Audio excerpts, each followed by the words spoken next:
One last thing, and then the plot all function is finished. So in the Tileway function section within plot all, after we have added the binary tile information to our tile map, we need to record where we've plotted in our dirty rectangle buffer. So this is whether or not we have a pre-existing dirty rectangle. So if we don't already have a pre-existing dirty rectangle, then we're going to initialize our dirty rectangle with the current plot point. So the minimum and maximum boundaries on the x is going to be set to dpx. The minimum and maximum boundaries on the y is going to be set to dpy.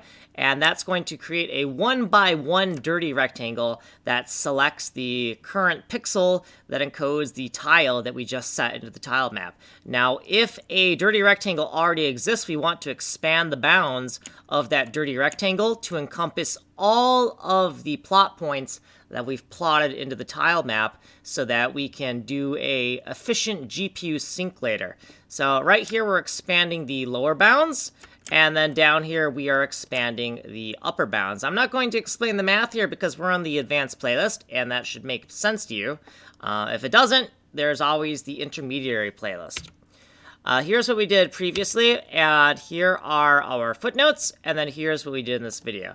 So if you want a longer explanation of how that code works, you can go to the 10-minute per video playlist here on the Ninja Coder channel. You, right now, are on the advanced playlist on the Kanji Coder channel. If you just want technical demos, this playlist is for you. Source code is here. Different ways of getting a hold of me are here. So like and subscribe. Send money in the mail. My name is Kanji Coder. I'm working on Atomic Ivy MMO. It's a fully destructible fractal geometry bomb game that uses vertical, horizontal, and four-way blasting proximity mines to create some interesting and very dangerous puzzles. So like and subscribe.